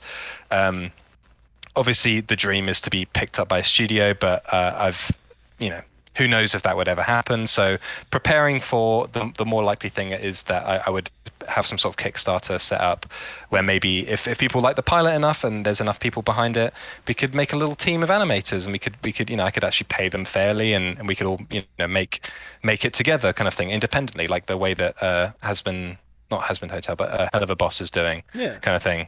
That's the dream at least. But I'm gonna give it as much as I can and do as much as I can to make it a reality.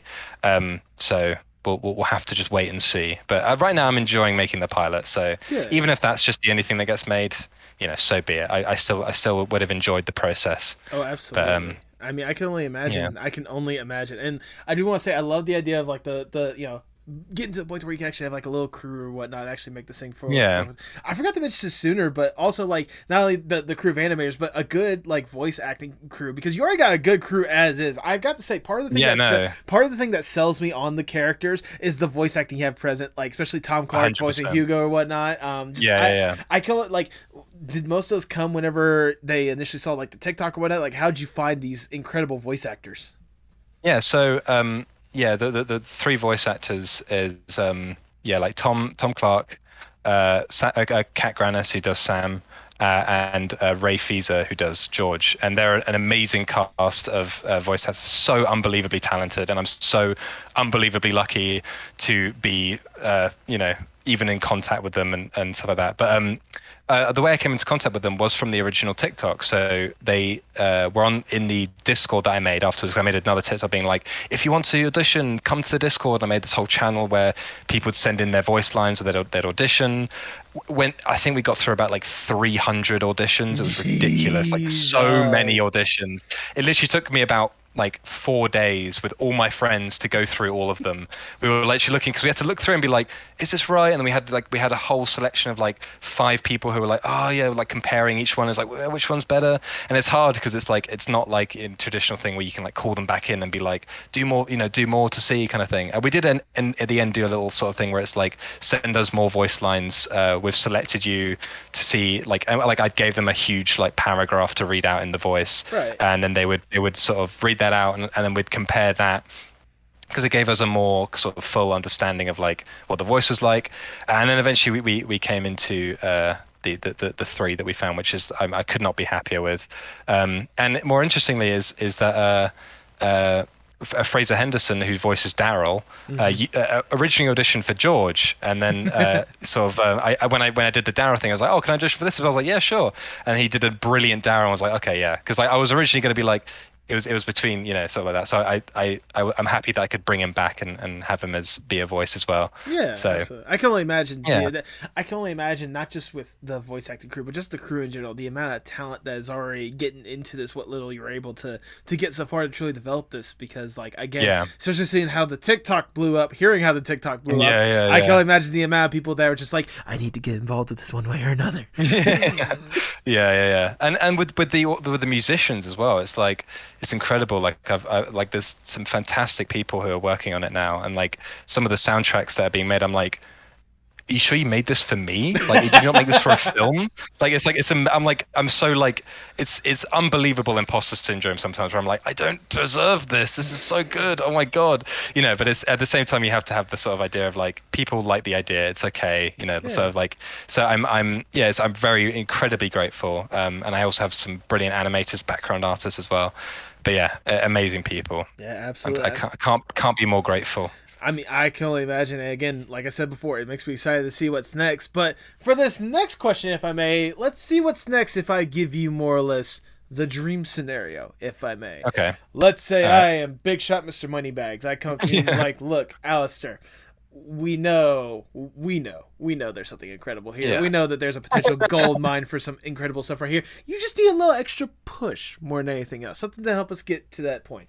We have access to anyone and everyone in whatever art industry possible, and more money than should be possible. We should probably be taking care of so many different issues, especially because of the animation industry, probably giving people pitches, stuff like that. We'll focus on that in a second. Right now, we're focusing on you and you alone for this next one.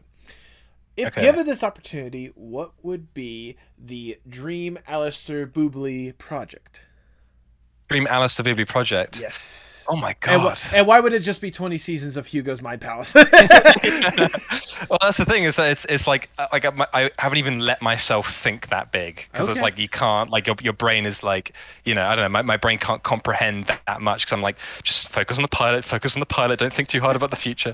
But it's like, so but yeah, I mean, I guess like the dream scenario would be to be able to make, I guess, I guess with the same sort of budget and like the same animation style as like a Miyazaki film. Okay. Would be like to create some sort of like beautiful film that would be I mean, I'd have to come up with one on the spot, but it'd be like, so I guess it'd have some elements of Hugo's My Palace in the sense of those otherworldly things, and it'd talk about death and stuff like that. And I'd want to create like a film that like really resonates with people, that's like kind of timeless. Like, I don't know, like, because if you're giving me the unlimited budget, then I'm thinking too much. But I guess like that's like the, oh my God, like, Alistair is now this like auteur, but like let's bring it down a bit. If I were to make like a series, I guess I would love to make something like Hugo's Mind Palace or Ends of the Earth. This very lovely like a show that's similar in the sense of Our House, Adventure Time, Steven Universe, all those sort of shows. Mm-hmm. That is on maybe Cartoon Network, something like that, like a studio, or Netflix, something like that, where it's I guess I have more creative freedom. I guess I'd have unlimited creative freedom in this dream scenario. So I'd make Hugo's Mind Palace, or something like that. That would go on TV and the internet kind of thing, and I'd have unlimited freedom to tell whatever story I want. There you go. But this also reminds me of something that I wanted to talk about, which is I really don't like the I mentioned this on TikTok as well. I really don't like the divide between adult animation and kids animation. I hate Right. how there's a difference between like, oh, I'm making this adult cartoon where all the characters are having sex, drugs, violence, killing, whatever. It's like it seems like every adult show has to have that to gain the status of like adult show. Mm-hmm. And then I think the only one that can really challenge that is maybe like Midnight Gospel, Yep. and I guess like BoJack Horseman. But even those have insane levels of drug use and insane levels of sex and insane levels of violence. So I guess it comes with the territory. But I guess what I would want to do with Hugo as well is push that kind of idea and have the idea that you don't have to be in one genre or the other. You can kind of be in this in between state. Because with Right. film and TV, there's a bunch of like teen stuff. Mm-hmm. There's a bunch of stuff that are made for older audience or younger audiences, and it's like I want to. I guess that would be the dream scenario, and like the impact of the industry would be to challenge that idea and bring to the table a concept that isn't, that can be enjoyed by everyone, that can be enjoyed by kids and adults, Yeah. but also isn't limited by, stupid rules that kids TV is put on, and isn't limited culturally in the sense of like, I'm an adult cartoon, so therefore I have to be crude and push the boundaries of like, I don't know, be really funny, and I don't know, like a lot of things that you see in a lot of in adult animation. Yeah. So that's what I want to do with Hugo's. Hugo's, I would want to be more of like a teen show, I Yeah. guess, kind of thing Make that it. pushes the boundaries. I was saying that like, I feel like the issue, and you correct me if I'm wrong, but like the issue is not the fact that they're, people are either defined as either adult or kids. It's the fact that it seems like when it comes to animation in general, there has to be that dichotomy in the first place. It is either a Yeah. kid show or it's an adult show. If it's a Yeah, kid show, exactly. they have to limit it to the kids audience. If it's the adult Yeah. animation or whatnot, we gotta make it appeal to all sorts of adults. There needs to be, I'm not gonna say like a definition of like a middle ground, because there certainly is cartoons out there, at least in my opinion, like you were talking about, like Midnight Gospel is like a good example of like, Yeah. there's some drug use or whatnot, but still, but like most people could probably watch that and relate to it. I'm thinking of like, Yeah. like Adventure Time, Infinity Train, Steven Universe. Like, yeah, a lot of that stuff is catered to kids or whatnot, but like Yeah. some of the stuff that you can watch, you can watch some of those shows like that. Gravity Falls is another example. Yeah. Like you can watch that kind of stuff, and like it relates on so many different people on so many different Exactly. levels. Like, Yeah. but the issue is not the fact that there are shows out there that relates to one or another. It's the fact that they have that label slapped onto them, whether or Exactly, not. yeah. When at the end of the day, I think we need to get rid of that prefix. Animation. Exactly. Animation can be a medium to tell whatever story, no matter what the age is. So. Exactly. So that's the problem, is that animation in its infancy started off as just for kids. Like it was only for kids. So we're still unlearning that as time goes on. We're still like animation's still evolving, and like now there's adult animation, which was pioneered by like The Simpsons. Yep. So there's now these two factions of like animation which have been born. Now we need to break that system, like you just said, and say that animation isn't these little categories of things. It's a medium, like we said before. It's a medium, not a genre. So it's like and like you're saying about with Adventure Time and Gravity Falls, it's like those are kids shows, but they are begging to be teen shows, if that Yes. makes sense. Like they want to be teen shows, but they have to be kids shows. Like there's so many jokes that like Alex Hirsch wanted to write in Gravity Falls that he just couldn't, because it was limited by Disney. Like he couldn't have a joke about pentagrams. Yep. It's like, it's stupid. Like we shouldn't have these limits on these shows, and it's hard, and it's this, it's a dream utopian scenario. But I think if we push it and we keep going, and we eventually we will eventually get to a place where animation is recognized as a gradient of storytelling, rather than There you go. just a two little groups of things, yeah. kind of thing. Yeah, exactly. Sorry, I love that word, a gradient of categories. That is a beautiful way to Yeah. word it. Yeah. So going back to the original question, so basically, when it comes to the dream scenario and whatnot, how about we just how about we just give you a studio? Is there like you can just do all these ideas, you can do all that stuff. Yeah. Okay. Well, I guess yeah. So I would do all the ideas that I have. I'd make all the shows that I could possibly make. I'd be like Seth MacFarlane, just have 17 shows. I'd have like Hugo's Mind Palace, Ends of the Earth, and all the other ones that I'm cooking up. Well, there you go. But, so like, yeah. All right. That's the dream scenario. That is the dream scenario. But sadly, we gotta get down from the dream scenario. We gotta get back to reality ever so solidly. And now I'll ask the no, tell me. And I'll ask the ever so generic question: where do you hope to see yourself, say, 5 to 10 years from now? 5 to 10 years from now. 5 years from now, I guess the dream scenario would be, at the very least, I'd love to be working in a studio somewhere, being a storyboard artist on like a show. That would be amazing. That's like my first stepping stone dream. I'm like, if I can get there, maybe I can get to the next bit and then to the next bit. Yep. So I guess somewhere like that, maybe in a writing role or something like that. I'd love to just work in the industry somehow. I'd love to work on a cool show that someone's developing. And then 10 years from now, dream scenario. Well, I guess realistically, if we're not talking about dream scenario, we're talking about realistically. Hopefully, making a show. Mm-hmm. If not, still working in the industry, still doing it, still doing animation, working on cool projects, telling cool stories. But this is why I think it's important that we have this new revolution of like online stuff and like people creating things independently. Right. Like it's not necessarily that like hopefully I can get there because some executive will give me the green light and will bless me with like, Alistair, I'm giving you the permission. I'm giving you the freedom to make this. It's like, no, what if I just want to make that myself? I'm going to do it. Like I don't necessarily need an executive to tell me what to do, kind of thing. I can if I can somehow like what do you call it?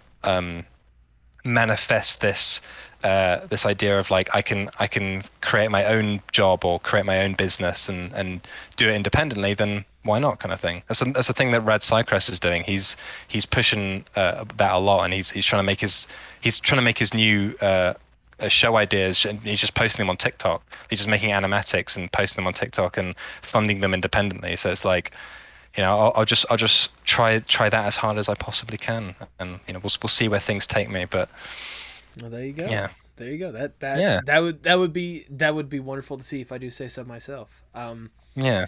As we start to wind down the interview, I just have one last question I want to ask. Obviously, you've been deeply entrenched in art and animation for as long as you can remember. Like you said yourself, you can draw for as long as you can remember. How important is art, not just for you, but for the world as a whole? Oh, okay. That's a hard question. But I mean, how important is art in general? Like just all art? All art. Again, this is your definition. This is for you to define. So. Well, I mean, there's a famous quote which I'm gonna absolutely butcher, but it's like science, engineering, maths. Those are all very noble causes that help further humanity and help keep our livelihoods in place. But art, poetry, cinema, all that is why we keep living. It's why we keep going. It's why we eat food. It's why we wake up in the morning. It's for those are the reasons we create art. Like that's the reason we live is to experience art and create art. That's kind of like, at least in my opinion, that's what we're put here on the planet to do, is to talk to each other and communicate and collaborate and create beautiful art and question our existence as much as we can. So I think it's vitally important. Without art, there is no humanity. Humanity is art, I guess. If that makes sense. But I think it's the most important thing ever, in my opinion. Well, that is wonderfully worded, if I do say so myself. Thank you. That is all the questions that I have for you, Alistair. Obviously, I've showered you with a whole bunch of fucking praise, but you know what? I'm gonna shower you with a little bit more because it's my podcast. I do what I want. Okay. Look, like thanks, bro. You are most certainly welcome, bro. No. Like I said, whenever Ed first introduced me to your stuff, just seeing like the concept and seeing like what you have developing more than anything else, I was instantly hooked, line and sinker, like just ready for whatever you had to talk about, whatever you had to present, because I instantly fell in love with the concept. I love the characters, I love the concept, I love the style that you're presenting or whatnot. Like, it's all there for something incredible to happen. I was really excited to talk about it, getting to sit down, get to talk to you, getting to hear your story, seeing how you develop the stuff, hearing the passion you have for this project, and hearing how important it is, not just for you, but for everyone involved and everyone that is enjoying it. It lets me know that no matter what happens with this project, it's going to be some of the most high quality animation that is independently out there, and I am certainly excited to see how you're going to push forward with that, because Thank you so much. I know you can do some incredible stuff. I can tell just from, again, the little taste or whatnot, there's something incredible ready to be unleashed into the world. I don't know if the world is ready, but you know what? We're just going to open it. We're just going to open up that portal whenever we get to it. So okay, yeah. The long and the short of it is, Alistair, thank you for what you do. Thank you for pushing forward and presenting this to us, because I'm one of many at this point that's excited. Hopefully many more whenever they hear more about this, but I'm certainly ecstatic to see what the future holds for you, whether it be with Hugo's or not. I'm excited, so thank you for what you do. Oh, thank you so much. But I could say the same for you, man. Like, I think honestly, like you're such an amazing host. Like it's your questions, the way you present, the way you structure everything, the way you've been like keeping the conversation flowing and going is really great. Like you have the stuff for to be a very good host, or sort of you have that sort of host presenter sort of personality, which is really, really impressive, I think. And at the same time, all the connections that you've been making, all the people that you've been talking to, like you're definitely going to go places because you have infinite connections. You have everything, and it's like I'd love to see some of your stuff at some point. Like, and I've just followed you on Twitter as well. But yeah, so I can't thank you enough for letting me onto your show, and it's an honor and a privilege to be here. But you've been an amazing host, and I thank you for that as well. Well, firstly, let me find the tissues because I think I'm gonna cry. Now, thank you sincerely for the kind words. For me personally, I'm trying to push the stuff out there that I want to see more than anything else. I'm trying to present the stuff out there that I want to see. That's really admirable, yeah. Yeah, I mean, like, you could attest this, like, as cool as it is to have those 700,000 people liking that TikTok or whatnot, I can only imagine how hard it is for you to promote yourself sometimes, how hard it is for you to, like, talk about yourself. And, like, that... God, they're going to be started on TikTok, Jesus Christ. But a nightmare. I know, right? But, like, even then, like, what you're presenting out there, like, it's cool, it's incredible, and I want to talk more about it. Like, the people that I bring on, I'm genuinely interested in what they're doing and what they're presenting, and I love talking about that stuff. If that leads to a good conversation that people like and a good, I guess, hosting mentality or whatnot, okay, cool. But at the end of the day, I'm just talking about the stuff that I love with the people that I want to talk about it with. So yeah, exactly. Yeah. So that's awesome. But sincerely though, thank you for the kind words. They genuinely do mean a lot to me. I really. No worries, bro. That's it. They are honest. There you go. Honesty is the best policy around here. And if people want to honestly see what more could be brewing in that galaxy brain of yours when it comes to Hugo's or whatever may be happening next, go ahead and plug your stuff for the people at home. Oh goddamn! So follow Postmod Art Pod on YouTube. I made those plugs in the beginning. Okay, it's your turn to plug. No, but I have an Instagram which is alistairdraws. It's spelled weird. It's ALISTAIR. So that's alistairdraws. I have a TikTok which is alistair_draws. I have a Twitch which is also alistairdraws, and I have a Twitter which I don't use that much, which is alistaircrat, which is spell weird. You just have to look it up. I'm not going to spell it out, but yeah, it's I have a bunch of things going on. I have the Alistair's Discord Palace Discord as well. If you want to join at some point, it's all in my link tree, which is in the bio of most of my social media stuff. So yeah, there you have it. There I am. You can follow me if you want. I'll say, if nothing else, I'm gonna be sure to have all those links down in the description below. So I got you covered. Don't worry. Okay. Cool. Thank you. Do you have any final words before we sign off? I can keep making art, keep doing it, keep animating. Don't overwork yourself. Be nice. Make the stuff you want to make. Don't worry about what executives say. Just fucking do it, and then people will come. That's what the most important thing is. But yeah, That thank you so much for letting me on your show. Thank you so much for your time, and thank you for the fun conversation.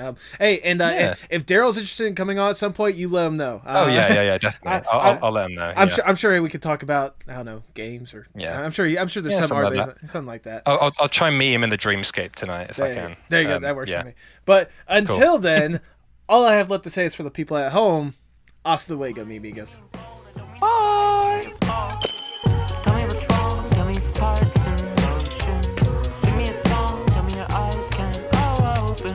Show me it all, pick me up in the car you drove when you used to call. Show me it all.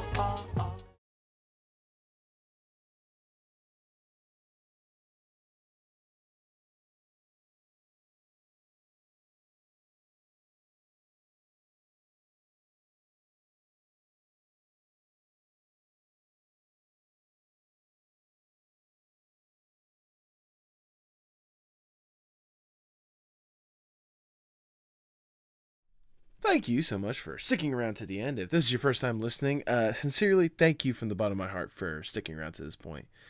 I know it's interesting, the people I've been able to bring on this podcast. I say it over and over again, but I'm constantly amazed with myself. And Alistair, if you're listening to this point, you were certainly no exception to the rule. You were a wonderful guest. The conversation we had was absolutely outstanding. And I sincerely know we're going to be talking more, because I couldn't get enough of just our chat. It was fun. It was a lot of fun. And the thumbnail you did, absolutely stunning. Absolutely loved it. Instantly like a top 10 like thumbnail of all time. I'm not joking. I loved it. Thank you. Thank you for doing that. You know, I hate to bring this up, but all the talk when it comes to Twitter and stuff, it gets me thinking more than anything else about the connection.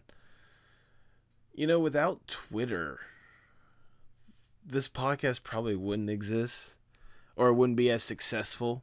I wouldn't have as much connection to artists, and I wouldn't be showcased to so many incredible artists, because Twitter was what I grew up on, kind of, in a sense. I remember first having Twitter, I want to say like towards the end of middle school, if I remember correctly. I remember at least using it. It's probably in the middle of middle school. I remember using it a lot in Florida when my mom first moved down there. I mean, I used it kind of off and on here and there. Like, I wasn't fully committed to using it, and that was just my personal account.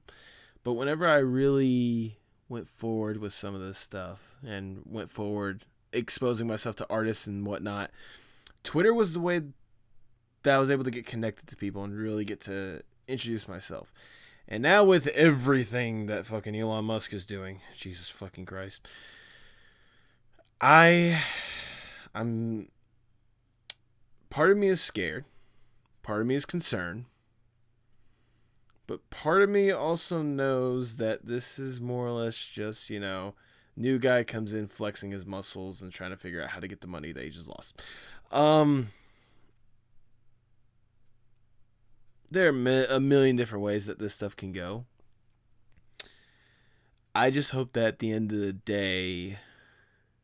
Look, at the end of the day, let's just be honest. I just want better for artists when it comes to just social media and just the career of art in general. If you look at 2022, it has quite possibly been like one of the worst years of art, period. Let's be blunt for like 2 seconds, all right? So many different projects getting canceled or getting redone so many different ways.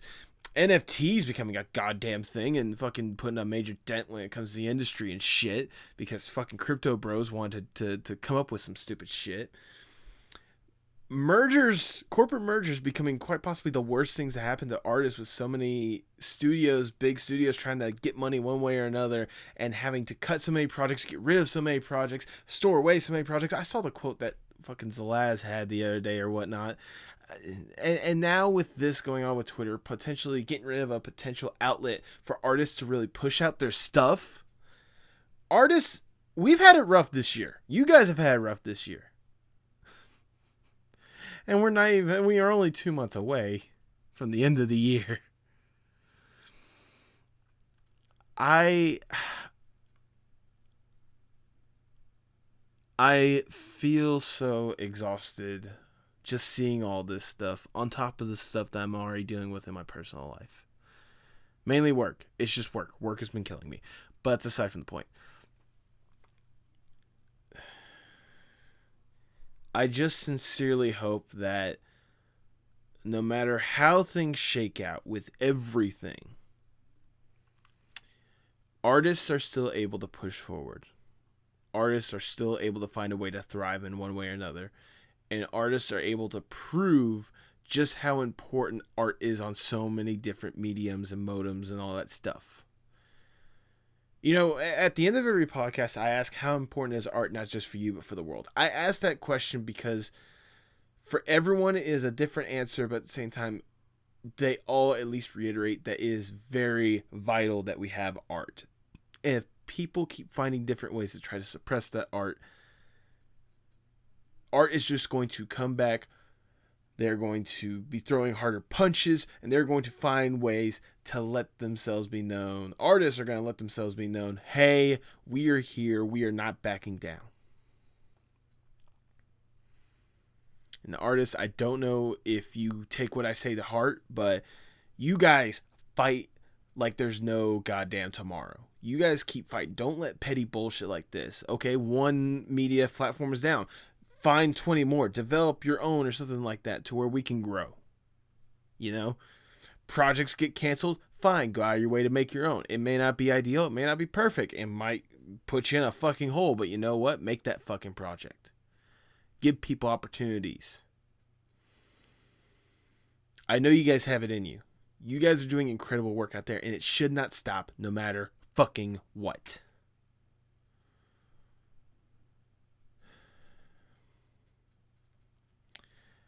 I love each and every one of you guys, and I appreciate everything that you push forward, and I sincerely hope that you guys are able to find ways to keep going, because the stories you're telling are incredible.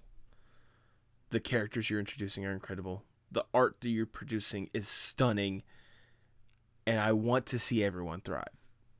Not everyone is going to thrive. That's just the nature of the beast. That's just the machine at the end of the day. But at the end of the day, I sincerely hope that you guys, if you guys are not successful socially or not successful financially, I sincerely hope you guys are at least successful spiritually with these projects. Because at the end of the day, you guys deserve it.